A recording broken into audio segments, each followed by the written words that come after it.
Buenas tardes o buenos días, Darío, y bienvenido y muchísimas gracias por tu tiempo hoy y por decidir venir aquí. Y bueno, encantado de pasar aquí un rato agradable contigo, Rodri. La verdad que es una alegría porque lo que comentábamos un poquito, ¿no? Pertenecemos a un ecosistema, el mismo ecosistema en ese sentido, ¿no? Que es Niracara, y la verdad que todavía no hemos tenido la suerte de conocernos en persona, pero tenía muchas ganas de hablar contigo, ¿no? Por eso te escribí, porque el último encuentro que tuvimos un poco online de los compañeros y compañeras, parte de lo que comunicabas me llegó muy profundo y digo, oye, qué bonito esto. Y luego encima, Miguel, que es nuestro compañero también de Niracara, cuando le pregunté, oye, ¿a quién crees que podría conversar? Me dijo, Carlos y Darío. Y digo, oye, pues nada, patata caliente para ellos y si de alguna forma deciden venir, pues yo más que agradecido, ¿no? Mm. Así que fíjate, vamos a por ello. La primera pregunta es un poco abierta, un poco existencial, cada uno la enfoca como mejor considera, y es, ¿quién es Darío, no? Hay gente que te conocerá, que escuche este podcast, hay gente que te va a descubrir hoy, pero si tuvieras que definirte hoy, fíjate que la palabra definición tampoco me gusta mucho, ¿no? ¿Quién es Darío hoy? Mm, gracias por la invitación, Rodrigo. Bueno, ante esta primera pregunta, mira, lo primero que me viene, y aquí estoy hoy contigo sin filtro. Eh, Me considero a mí mismo un amante de la vida, es lo primero que me viene realmente. Mira, desde pequeñito tenía mucha sensibilidad, ¿no? Una persona que realmente todo me afectaba mucho y también me costaba como conectar con los demás por mi propia como particularidad. Y esto me llevó a cerrar el grifo de mis emociones, porque era como estaba teniendo dificultades con la vida y a empezar a sentir una necesidad de comprender acerca de la mente, de cómo funciona esto de la mente y las emociones. Y esto me llevó a estudiar psicología. Algo de lo que estoy muy agradecido a la vida es de esa sensibilidad de estar en contacto con mi cuerpo, con mi sentir, con mi intuición. Esto me ha ayudado a tener bastante claridad acerca de lo que me hace bien y lo que no, o de lo que quiero en mi vida. Y una de las cosas es la estudiar psicología, que lo tenía claro desde muy pequeñito. Y bueno, ya en la carrera fue cuando me apunté a un curso de mindfulness, que no sabía muy bien qué era eso, me recomendó un colega y ahí conocí a Gustavo, empecé a practicar meditación y ahí fue donde reconocí ese grifo de las emociones que tenía cerrado y lo pude empezar a abrir con todo lo que conllevaba eso, ¿no? Que fue empezar a sentir mucho más el mundo. Y bueno, de ahí empecé a colaborar con Niracara y bueno, tras también varios años de meditación y yoga, llegó también a mí la compasión, que fue como un segundo como momento de transformación en mi relación conmigo en el mundo, en el que no solamente me di cuenta de que esto va de la meditación de estar consciente, sino también de que la conciencia sin amor no tiene tanto sentido. Entonces pude abrir el corazón y realmente empezar a vivir más desde el corazón conmigo y con los demás. Así que yo te diría actualmente como em, una persona que vive en base a estos estados de conciencia y de amor y con mucho anhelo de servir, de servicio. Muchas gracias, Darío. Fíjate qué bonito, ¿no? Y te agradezco mucho esta presentación. Y te hago una pregunta, ¿no? O es una pregunta que no tiene todavía respuesta. Un poco basada en tu experiencia. ¿Crees que en ocasiones parte de la vida es volver a nuestro punto de origen? Es decir, ese chico, y ahora hablo de mí, también por alusiones, ¿no? Que en ocasiones tenemos cierta sensibilidad, pero a veces se desborda y hay muchas formas de anestesiarse, ¿no? A veces es cerrar el grifo, como tú comentas. En mi caso, esto estudié ingeniería y meterme mucho por el deporte intensamente, luego por la ingeniería intensamente, pero ese chico también estudió psicología en bachiller tecnológico. Y yo tengo la teoría que tuve que construirme una especie de armadura mental irracional porque no era capaz de sostener al otro o sostenerme ante el sufrimiento humano, ¿no? Entonces, fíjate que la pregunta que te planteo es esta, que no sé si tiene respuesta o si un día la encontraremos, pero esto que dicen de que media vida cargamos una mochila para después media vida descargarla y volver al punto de origen, ¿no? ¿Crees que esto tiene sentido con lo que yo acabo de escucharte? Que igual tampoco es la realidad, ¿no? Ahora está jugando mi percepción y posiblemente veo un espejo en mí, ¿no? Porque muchas veces aprendemos por reflejo, ¿no? Y por ese aprendizaje vivido por uno mismo, ¿no? Igual me estoy equivocando con esta pregunta o esta interpretación, pero ¿crees que a veces parte de nuestro camino es este? Wow, me vienen varias ideas e imágenes con esto que traes, Rodri, y una de ellas es el fruto que somos, ¿no? Todo árbol, cuando lo vemos ya de maduro, ¿no? Como un almendro de repente, si reconocemos de dónde viene ese almendro, viene de un fruto, que es esa almendra, ¿verdad? Y aquí lo interesante que traigo relacionado con esto que traes es que esa almendra tiene en sí contenida toda la información que necesita para llegar a ese almendro. Solo requiere de condiciones favorables para que pueda crecer en esa dirección, ¿no? Y muchas veces, ¿qué ocurre? Que crecemos de una forma muchas veces desalineada, en base al miedo a diferentes circunstancias que han como condicionado, coartado, distorsionado como ese crecimiento natural, porque a veces las condiciones no son del todo favorables, ¿no? Entonces, efectivamente, parte de la edad adulta va de desaprender lo que no nos está ayudando para regresar a eso que ya estaba en nosotros cuando estaba niño. Y conforme uno lo va descubriendo, al menos yo me veo ahora en mi vida adulta, que dedico gran parte de mis recursos a mantener mi niño interior aquí, porque es cuando mejor me va. Desde luego. Buenísimo. Fíjate, Darío, ¿no? Que has mencionado a Gustavo Innova de mí. Voy a decirte que también a mí me pasó algo similar. Me apunté cuando vine, estuve 3 años trabajando en Pamplona y allí ya empecé con yoga y meditación. No por amor, sino porque mi cuerpo me empezó a fallar, porque mi forma de regularme era haciendo mucho ejercicio para callar mi mente, pero llegó un momento que cuando la intensidad mental sube, tienes que hacer mucho más ejercicio, hasta que un día tu cuerpo dice hasta aquí llego, ¿no? Y a partir de ahí, cuando vine a Madrid a trabajar, porque mi pareja vivía aquí, aunque es cántabra, Carla, busqué meditación yoga, apareció en la cara Agustina Narrabé y Gustavo, por entonces en la web. Y yo miré y digo, pues yo con Gustavo, no sabía quién era. Me apunté a una formación de MBSR. Primer año lista de espera, segunda lista de espera, tercera lista de espera, porque era cuando yo creo que en la Complu llenaban plazas con todo y después dejaban algunas abiertas, ¿no? A gente de fuera. Luego 3 años viajando mucho con la empresa, mandé la carta de renuncia a la empresa que entonces trabajaba en octubre del 18 y 2 semanas después vino un email automático que por primera vez Darío en 6 años tenía sitio en esa formación y con Gustavo, ¿no?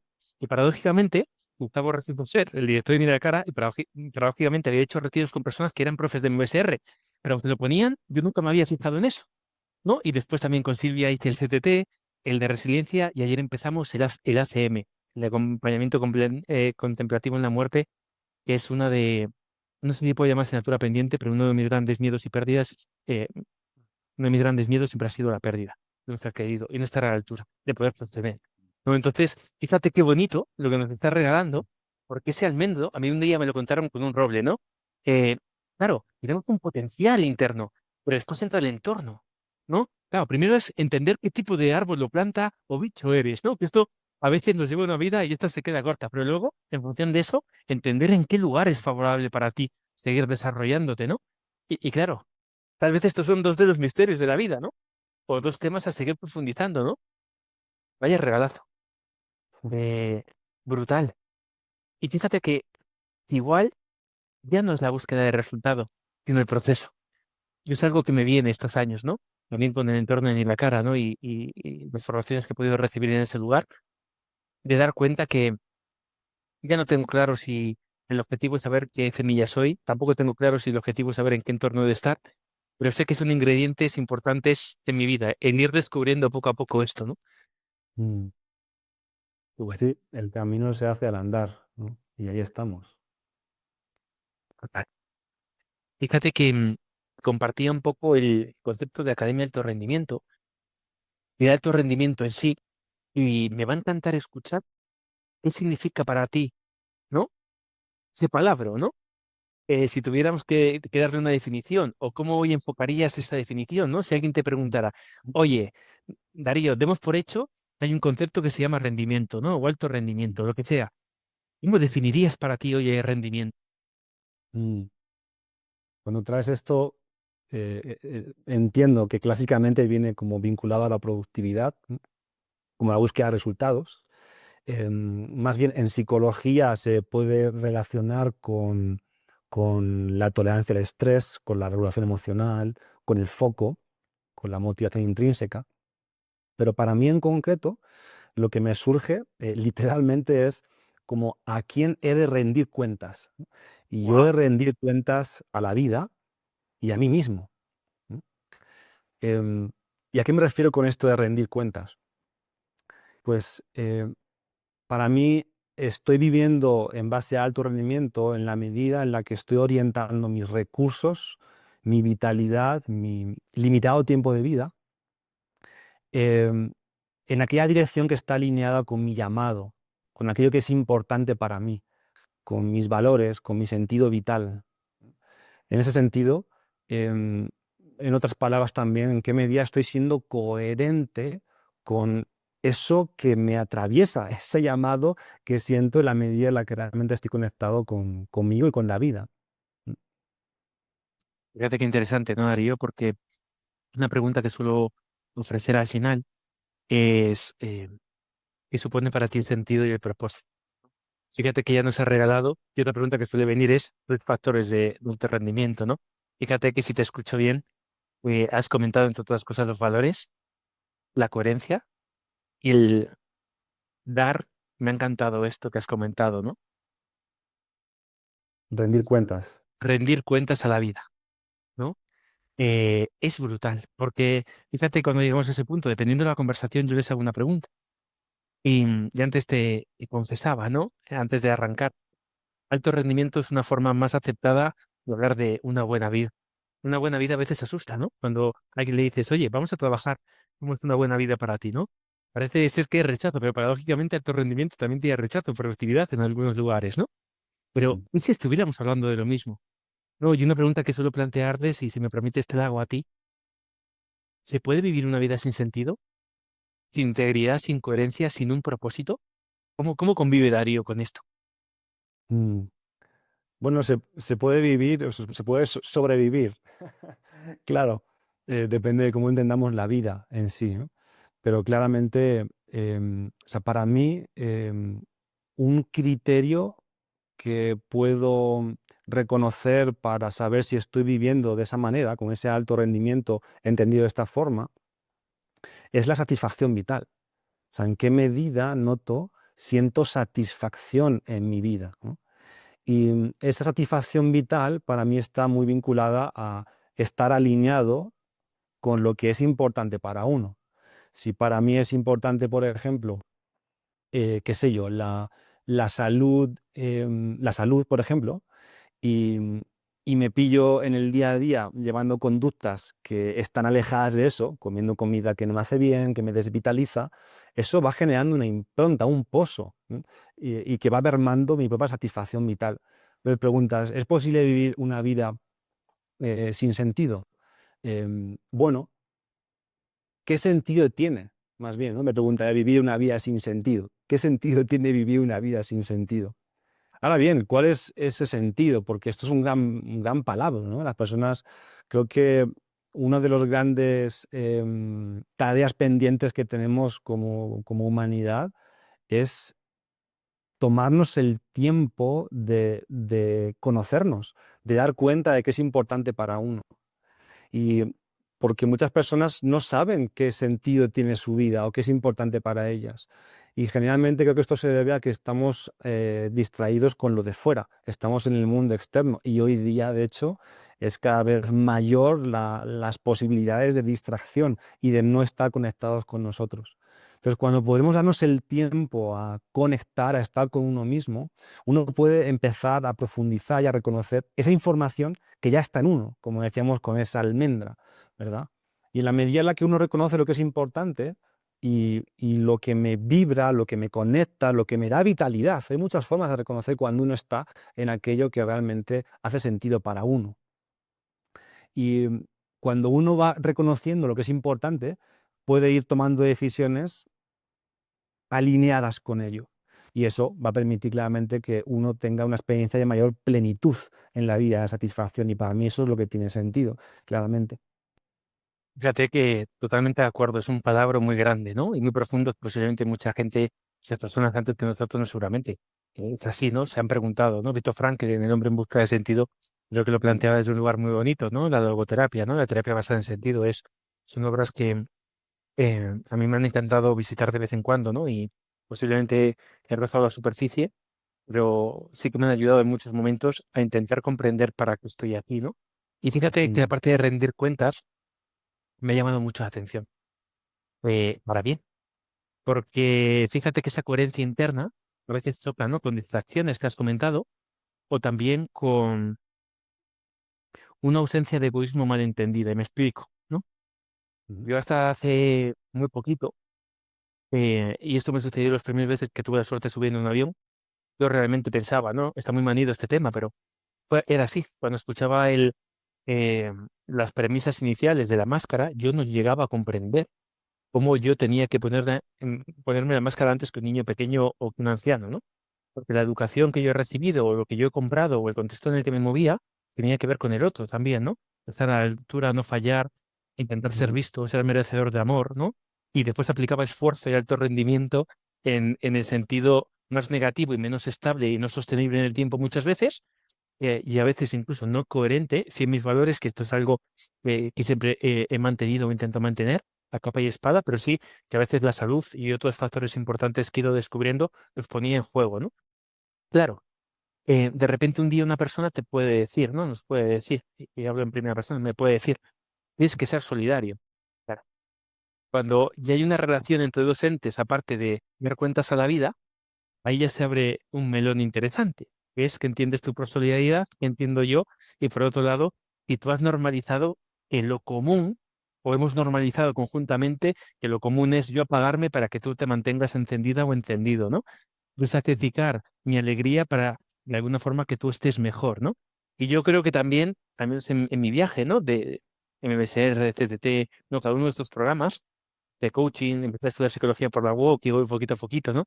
Me permiten, o me han ofrecido, Darío, otras miradas de que esta vida puede ser vivida de formas diferentes, igualmente honestas. Pero claro, descubrí algo importante. Tengo que cuidarme para cuidar. Al final me tengo que rendir cuentas también a mí.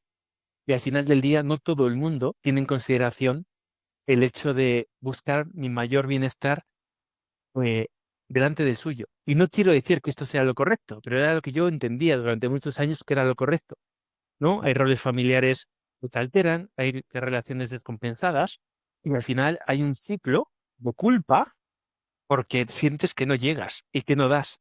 Y en ese ciclo también uno se pierde. Al igual que ese mm, ciclo que te comentaba, ¿no? Que se habla mucho ahora de no solo es la adicción, sino el dolor que hace que esa adicción intente tapar, ¿no? Claro, yo cuando hay gente que dice, oh, de forma positiva, porque socialmente esto se ve bien. ¿Cuánto estudio, cuántos títulos, cuántos libros? Digo, bien, pero no me has hecho, creo que la pregunta completa. ¿Para qué o por qué he necesitado todo esto? ¿Qué he tenido que tapar? ¿O por qué me he tenido que esforzar tanto para sacar esto adelante? Y ahí es, por eso, cuando te compartía, el alto rendimiento, si no es sano, si no es sostenible, si no es íntegro y coherente, posiblemente deja de tener sentido, ¿no? Y claro, cuando uno descubre esto hay mucho dolor, ¿no? Te pongo un ejemplo de un directivo que conocí hace años, ¿no? En una conversación muy íntima me dijo, Rodri, sí, sí, tu pregunta es buena, ¿no? Si me hace mal, ¿por qué no cambio? Me dice, mira, he perdido a dos de mis mujeres, tres de mis hijos no me hablan, ahora cambiar de trabajo de vida supone aceptar que he fracasado, ¿no? Y claro, a medida que ha pasado el tiempo, la vida me ha regalado zonas y conversaciones, bajo mi punto de vista, muy bonitas y muy profundas, para darme cuenta, esto es bastante más complejo de lo que yo al principio podía pensar, de que muchas veces cada uno hace lo que puede con lo que tiene, pero que bien es cierto que a veces uno tiene que elegir, y en la elección está también el decir a cosas que no. Por eso me ha encantado tu concepto, que nunca había salido en este podcast, de rendición de cuentas. Porque como pongas esa rendición de cuentas donde no toca, muy posiblemente da igual que seas una bellota o seas un potencial almendro, no vas a poder desarrollar lo que has venido a hacer. mm. ¿Tiene sentido esto, Darío? Totalmente. Me vienen tantas cosas escuchándote, Rodri. Y cuando hablas de em, esta cuestión, ¿no? Entre uno y los demás, ¿no? Has empezado hablando como de ese egoísmo y de satisfacer las necesidades propias para estar con los demás y que efectivamente estamos haciendo lo que podemos con lo que tenemos, con lo que sabemos. Y esto es muy relevante en el sentido de que en la medida que uno va dando cuenta cómo, cómo funciona esto, la naturaleza, la realidad, acerca de las interacciones humanas, también va cambiando la relación de uno con la humanidad y con uno mismo. Me explico. En mi propio proceso de autoconocimiento, yo comencé a observarme a mí mismo, claro. Y creo que uno parte de ahí, de a ver quién soy yo, ¿no? Y me empecé a escucharme, a observarme. Pero ese conocimiento o esa observación continuada en el tiempo a través de la introspección y la meditación me llevó a darme cuenta de que en verdad lo que me pasa a mí o lo que me define como humano no es tan diferente de lo que le pasa al otro, de lo que está viviendo el otro.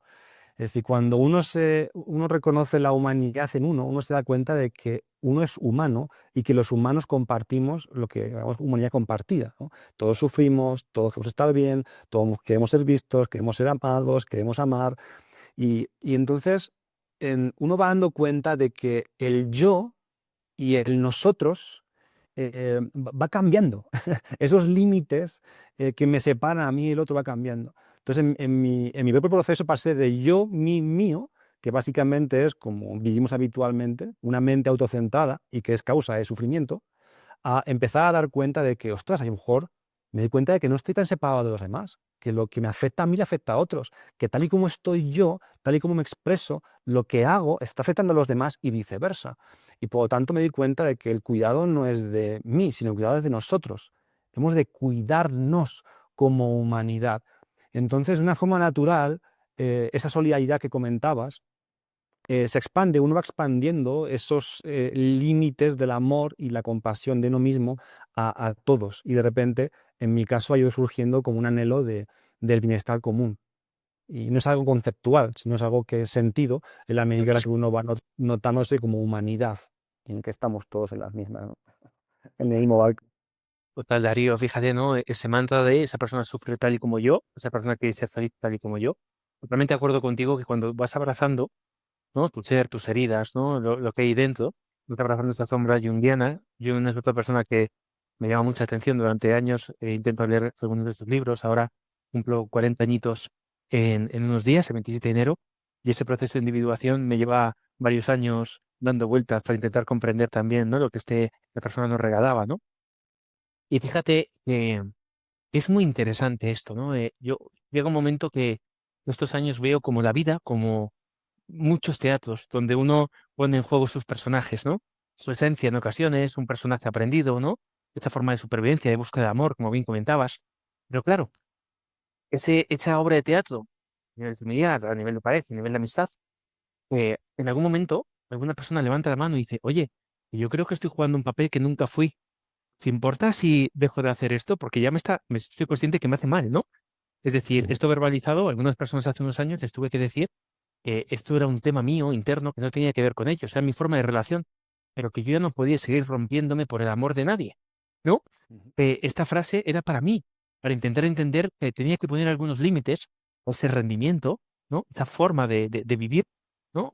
Es un tema muy existencial porque ya no me hacía bien, era consciente que no me hacía bien y era consciente que no era la forma porque crea un sistema de dependencias de terceros interesante también, donde cuando en esa obra de teatro la gente normaliza los roles, da por hecho que es así, pero no es consciente de las renuncias de ciertos roles de esa obra de teatro, ¿no? ujú, Y otra cosa que ha sucedido estos años, Darío, es que el esfuerzo, el sacrificio, valores que me han sido inculcados, ¿no? O que he comprado o han vendido y que también me han convertido en parte en lo que soy, y que los abrazo, están muy bien siempre y cuando están alineados temporalmente, ¿no? Esto es agudo, no crónico, a algo que tenga sentido. ¿Qué sucede? Me veo estos años y ya no soy capaz de esforzarme y sacrificarme como antes. Porque hay una parte de mí que aunque quiere, ya no puede. Aunque ujú, quiere sostener o ayudar como antes, ya no puede. Ya no es una cuestión de querer o no querer. Hay una voluntad interna de aliviar este sufrimiento eterno, pero ya no lo puedo hacer como lo hacía antes. Ya no lo puedo hacer metiéndome debajo de la piedra ni cargando la mochila de otro. ¿Qué sucede? En ciertas relaciones muy profundas, pues esa persona mi punto de vista, es mi percepción y son conversaciones que he tenido, ha percibido que era comportamiento normal. Y cuando Rod de ahora, de forma metafórica, dice, oye, disculpa que se da de ello, no le puedo cargar, esa persona se enfada. Y ahora comprendo mm, que realmente hemos co-creado una obra de teatro y yo no ujú, puedo seguir em, manteniendo en el tiempo. Es un personaje que ya me duele tanto que no soy capaz de sostener. No sé si esto te da un poco más de información a lo que te había comentado antes, ¿no? Te cuento algo más, Darío. Em, de una gran parte de mi vida, ¿no? Hasta la adolescencia, incluida, ahí me anestesié un poco con el fútbol, con el esfuerzo, el estudio, luego con industriales, luego con multinacional, pero yo somatizo y somatizaba mucho con el sufrimiento externo. No había otra opción que intentar aliviarlo, pero no había herramientas, no había una conciencia que intentara cuidar, ¿no? Sino que ese egoísmo yo me lo había definido como lo importante es lo de fuera, tengo que estar fuerte para ellos. Pero en un momento, como ese caballero de armadura oxidada de Robert Fisher, que es otro cuentecito que me encanta, ¿no? Es muy simbólico, te das cuenta que te has construido una coraza que ya no hace bien a nadie, ni fuera ni a ti. mm, Porque esa coraza a veces no permite abrazar a otra persona. Porque cuando te enfadas, necesitas mucho momento de aislamiento que también hace daño al otro ser humano. Y el otro ser humano no comprende, porque sigue viviendo en su obra de teatro que hemos co-creado, pero no es capaz de comprender en ocasiones que lo que estoy viviendo internamente no es contra o hacia, sino es un proceso que yo tengo que transitar. mm. Entonces estos años han sido difíciles e interesantes en este aspecto, de mucho aprendizaje. De intentar, Darío, ¿no? A aprender a relacionarme conmigo, con los demás, con la vida, de una forma más íntegra, más coherente, más sana para todos. Y es un viaje muy bonito, pero muy complejo. Mm. Mira, has comentado sobre los roles, sobre las máscaras, ¿verdad? Y, y traigo aquí como la supervivencia del niño. O sea, cada uno nace en un entorno que no ha elegido. Uno no ha elegido su familia, uno no ha elegido su educación, no ha elegido dónde ha nacido. Y ese niño que hemos sido, eh, que somos, se ha visto en unas circunstancias en las que ha necesitado generar ciertos mecanismos de adaptación a ese entorno como un método de supervivencia. Entonces, eso que nos sirvió cuando éramos niños, que podía ser el llamar la atención para recibir amor, el sacrificarme por los demás para de esa manera ser visto, como nos sirvió en esa ocasión, eh, comenzamos en la adultez, en ese proceso de maduración, manteniendo esos mecanismos que nos ayudaban a sobrevivir en la infancia. Y si no nos paramos a reconocerlos, claro, acabamos viéndose obviamente disfuncionales en nuestros vínculos. Entonces, parte del proceso de la meditación es el parar a reconocer que no soy yo. Y esto me parece tremendo, ¿no? Cuando uno para, uno reconoce un pensamiento, ¿no? Pues yo soy el sacrificador, o yo soy el salvador, o yo no soy esto. Eso es un pensamiento, yo no soy esto. Entonces, lo que uno es lo que queda cuando uno se desidentifica de todo aquello, todas esas capas que se han ido poniendo en nuestra edad temprana. Y fíjate qué bonito, porque es un poco la experiencia que yo he vivido, ¿no? Como nivel de profundidad. Es la que es y es un camino a recorrer esta vida, igual se queda corta, ¿no? Pero cuando uno empieza a abrazar a ese niño que comentabas, te das cuenta que tu entrenador de porteros un día fue niño, que tu entrenador de educación física que te dijo no sé qué, un día fue niño, que tu padre, tu madre, ¿no? Que tu hermano, que tu pareja. Todos tenemos un pasado, todos somos una potencial semilla de algo muy grande, pero hemos convivido y sobrevivido en un entorno y posiblemente todo el mundo, a su manera, hizo lo mejor que pudo con lo que hay. Mm, Fíjate que eso para mí ha sido uno de los grandes aprendizajes estos años, ¿no? Darío, preguntarme, ¿qué ha podido suceder a esta persona para que ahora emita este o tenga este comportamiento o estas palabras? Y otra cosa que me ha ayudado, a veces no es contra ti, es a través de ti, ¿no? Muchas veces somatizamos estas externas que tienen que ver con el proceso del otro. Y qué importante entender esta parte del dolor, si es tuya, si es del otro, de quién es, ¿no? Esta parte mm, sistémica, entender realmente tú, como bien nos lo regalabas ahora, tú quién eres, qué rol juegas en todo esto, y a partir de ahí poder tener una obra de teatro más afín a lo que nos está tocando vivir ahora, ¿no? Esa versión 5.0, 3.0, 7.2 que tenemos ahora, ¿no? Mm, Muchas gracias. Muy interesante. Y fíjate, ¿no, Darío? Em, para la gente que nos esté escuchando, ¿cómo se hace esto? ¿Por dónde comenzar? ¿No? ¿Cuál sería el primer pasito? Sabiendo que no hay receta y sabiendo que cada uno tenemos nuestro librito de ingredientes, ¿no? Pero en tu experiencia, ¿qué puede ayudar a alguien que nos está escuchando, ¿no? A dar algún pasito. Y aquí, por favor, también me encantaría que nos contaras, que lo suelo preguntar al final, dónde te pueden encontrar y si pueden contratar tus servicios si algo de esto les resuena, ¿no? mm. ¿Qué pasos dar para transitar este camino de regresar a uno mismo? De conocerse. Y esto es importante, ¿no? Porque lo que uno es ya está sucediendo, ¿no? Entonces realmente sucede que hay mucho ruido. eh, Estamos expuestos a mucho ruido. Hay un ruido externo y también hay ruido interno, porque cuando uno para, la mente sigue en movimiento. Entonces ese ruido de la mente no nos permite ver ni escuchar con claridad. Creo que hoy más que nunca el silencio tiene una función esencial en nuestra vida y entonces habríamos de tener más momentos de verdadera conexión con uno, de no hacer, que esto lo comentaba antes, antes de este podcast, comentamos a Byung-Chul Han, ¿verdad? Y la sociedad del cansancio, todo esto, y cómo necesitamos más momentos de no hacer. Yo abogo por el no hacer y esto es una gran cosa y es realmente como es una rebeldía a la sociedad en la que vivimos actualmente. Entonces, lo que yo invito a las personas es a tomarse más tiempos de estar con uno. A mí me conecta mucho la naturaleza, el dejar el móvil en casa. Cuando uno llega a casa, dejar el móvil en la entrada. Ya se ha vuelto como un exocerebro, como para Paco de Lucía la guitarra. Es como parte de nuestro cuerpo, los smartphones, ¿verdad? Entonces, parte también es como encontrar momentos de vivir más analógicos, porque paradójicamente la tecnología en parte nos desconecta de nosotros mismos. Entonces, creo que los primeros pasos van por ahí y la meditación es un entorno que propicia mucho la conexión con uno, que es el parar, el silencio y el estar con uno. El estar con todo lo que hay, agradable, desagradable y poder transitar ese proceso. Entonces, claramente, la meditación es una puerta de entrada a ese mundo de autoconocimiento y también de conocimiento de la naturaleza de la realidad, de qué va esto de la vida, ¿no? Entonces, eso es una gran invitación, como hacer momentos de pausa para poder respirar. Em, Esto responde a tu pregunta de cómo comenzar. Y también quiero aquí dar cuenta de que la meditación, no confundirlo con un aislamiento o un irse del mundo a la cueva, ¿no?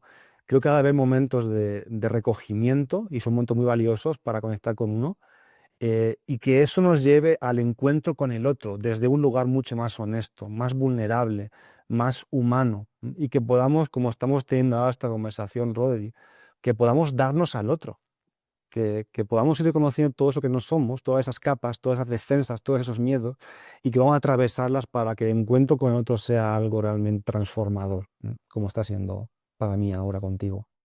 Qué bueno, Darío. Fíjate que había una pregunta y tiene que ver también con más práctica en este sentido, ¿no? O más comercial, que siempre os invito a hacer, ¿no? Si a alguien le está resonando lo que nos está regalando hoy, ¿cómo te pueden conectar? ¿Dónde te pueden seguir? ¿Cómo pueden seguir aprendiendo de ti? Porque esto es lo que hablábamos también en el preámbulo, ¿no? Qué bonito tener diferentes voces para dar una alternativa a lo que hay, al ruido que hay ahí afuera. Y es paradójico porque este podcast suma más ruido, ¿no?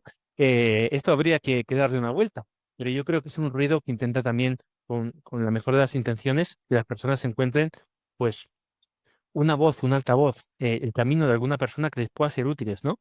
Por eso siempre os Mm. suelo preguntar, ¿no? Si algo de lo que nos está regalando hoy le resuena a alguien, ¿cómo pueden seguir conociéndote o trabajar contigo o Mm. contactarte? Voy a ello. Te añado una pequeña idea y voy a esto porque creo que es importante. Y creo Muchas que es gracias. importante como respetar los tiempos de hacia afuera y hacia adentro. Es decir, como de recibir y de conectar. Porque esto puede ser, y creo que lo es, muy nutritivo, espacios como este de escucha, pero que tras leer, tras escuchar un podcast, haya ese momento de pausa en el que vuelvo hacia adentro, vuelvo la mirada hacia adentro y entonces me pregunto, ¿cómo resuena esto en mí? cómo se siente mi cuerpo al recibir esta información, que uno pueda reflexionar, que uno pueda escribir acerca de lo que uno ha escuchado. Y eso es parte del proceso de integración y transformación. Entonces, esto es parte, pero la otra parte es la reflexión. Y la forma en la que pueden encontrarme, bueno, yo colaboro en Idacara, hay varias formaciones en las que formo parte. De hecho, ahora en breves estamos sacando el entrenamiento en el cultivo de la compasión, ahí, la última semana de enero. Y bueno, a través de mi Instagram, dariosantos.es, pueden encontrarme y ahí comparto contenidos de este tipo y con la mejor intención, para que sea para bien. Y bueno, fíjate, Darío, sonreía antes cuando invitabas, ¿no?, al silencio. Ahora hace más o menos 7 años que una persona que compartimos, ante una de mis preguntas, me dijo, Rodri, no soy quien para dar consejos, pero te ofrezco una invitación. Pasa tiempo contigo.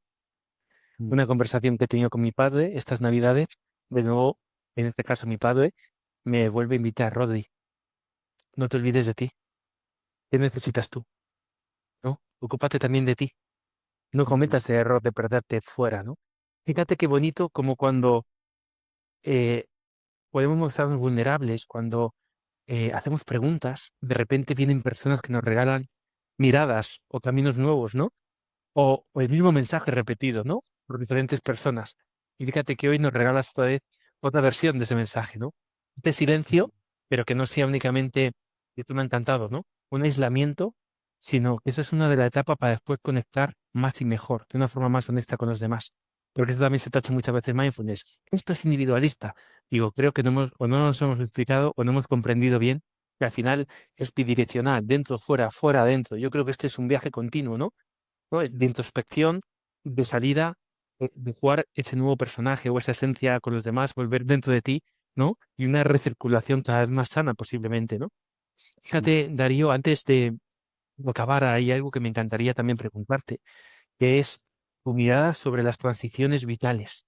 Suelo preguntar a veces vitales o profesionales, dependiendo del contexto de la conversación, que va todo también un poco de la mano, porque mi experiencia también la profesión y el hacer también nos define, al igual que el silencio, ¿no? Nuestra capacidad y otra serie de competencias que en ocasiones no hemos entrenado en el currículum totalmente aceptado de algunas universidades, ¿no? Como la compasión, ¿no? Como la empatía, ¿no?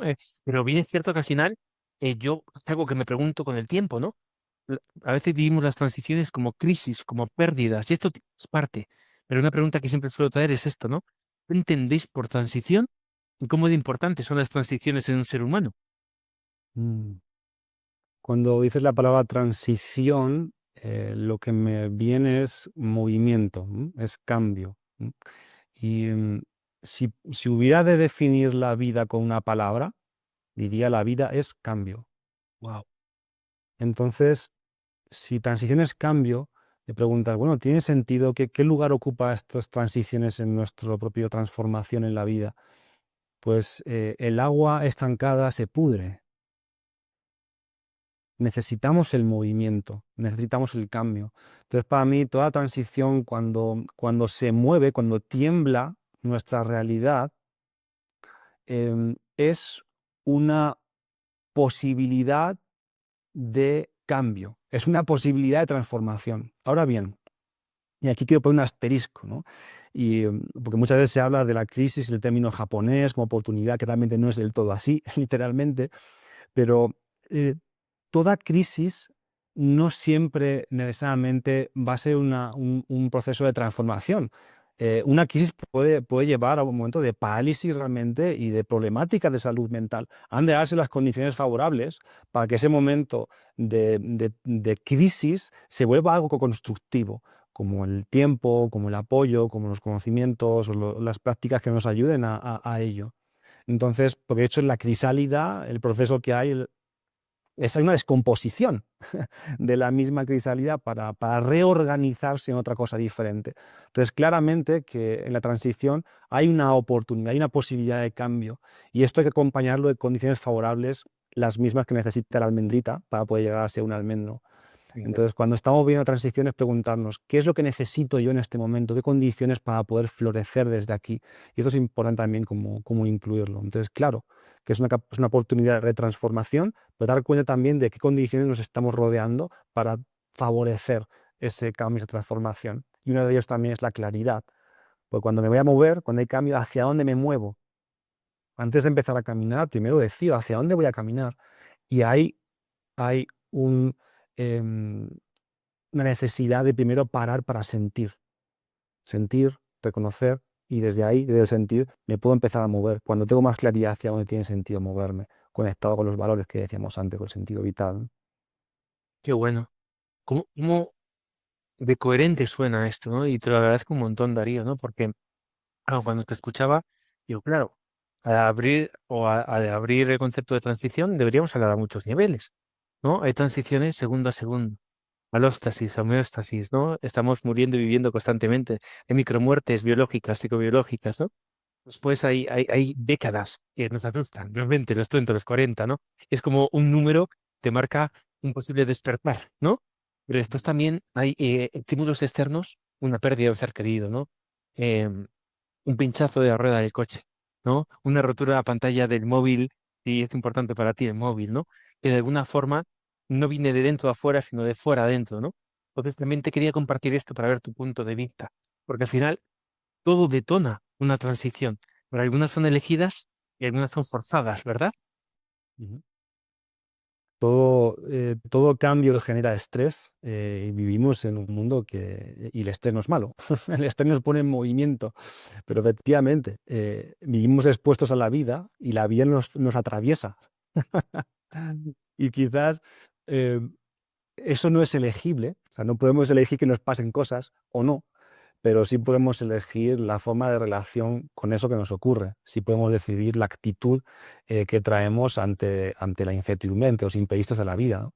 Y aquí creo que es importante traer, pues, en vez de la confrontación, que es realmente infructuoso luchar contra la corriente de un río, que es esa vida que está en movimiento, sino más bien de conocer qué actitudes y qué posicionamiento me puedo ayudar a fluir con lo que está ocurriendo ahora. Y te quiero traer una metáfora para entender esto, un ejemplo que me gusta entender. Muchas veces la vida me ayuda como un baile, ¿no? Entonces, siempre hay una música sonando.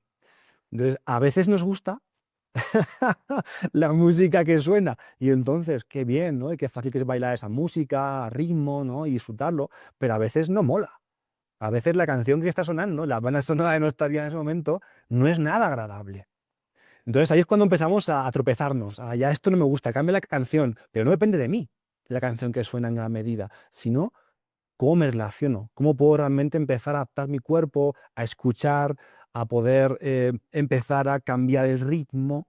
Hay mucho aquí como la conciencia de qué ritmo tengo. Muchas veces nuestro ritmo no se ajusta al ritmo que nos trae la vida.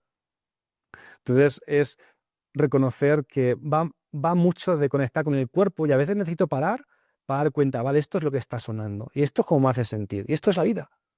Entonces, vale, ¿cómo puedo empezar a moverme con esta música que suena ahora? Y bueno, fíjate que me tiraría contigo hablando horas, pero tenemos que cumplir con lo que habíamos acordado. Y claro, si la transición te suena a cambio y para ti la vida es cambio, la, la transición es parte de la vida. ¿Qué sucede, no? Como bien nos regalas cuando nos negamos a cambiar, cuando decimos no quiero cambio, cuando decimos es que yo soy esto, cuando decimos me gustaría que fuera diferente, tal vez estamos negando la vida, la naturaleza de la vida, ¿no? Me ha encantado cómo nos lo ha regalado, Darío. Y fíjate, dos preguntas finales que os suelo ofrecer. Una es, ¿qué pregunta dejarías a otro participante, ¿no? A otra persona que venga. Y la otra es, si conoces a alguien, y tampoco me tienes que contestar ahora, ¿qué le gustaría o crees que le gustaría estar en este espacio, que pueda aportar al espacio? Porque ya está empezando a haber como una cadena de favores muy bonita, ¿no? En la cual cada persona, ¿no? Hace un filtro y trae a su gente y se montan conversaciones, pues como esta, muy bonitos, ¿no? Mm, ¿Qué pregunta primero me gustaría dejarle a otra persona? Wow, mira, estoy como buscando otras, pero no deja de resonarme una que parece muy sencilla, pero para mí es de las más importantes en esta vida, y es: ¿qué es realmente importante para ti? Buenísimo. Y alguien que quiero recomendar, porque ya te han dicho a Carlos García, ya está invitado, así que yo te diría a John Burguera, que de hecho estaba antes hablando con él, y que es un personaje con quien puedes tener una conversación muy nutritiva. Mm. Y también para todos los clientes. De hecho, a John tuve la suerte de conocerlo en agosto y contó conmigo por un poco para venir a Paradise, que era lo que te comentaba, que ahora tengo la clase de productividad. Y si me permites la pregunta de qué es realmente importante para ti, te voy a trasladar también al grupo, ¿no? Porque me ha parecido muy bonita, ¿no, Darío? Em, Dicho esto, te agradezco tu tiempo, sabiendo lo importante que es tu vida para ti, ¿no? Y bailar, espero que hayas disfrutado de este baile que hemos tenido los dos, que creo que nos ha hecho conocernos un poquito mejor, y agradecerte tu mirada, ¿no? Tu generosidad. Me ha encantado conversar este ratito contigo. Ojalá podamos repetir, porque se me ha Mm, quedado cortito, pero mucho agradecimiento, ¿no? Por lo que ha pasado aquí y por tu generosidad. De igual manera, un abrazo de corazón a ti y a todas las personas que estén escuchando ahora. Que estés bien. Muchas gracias, Darío. Hasta pronto.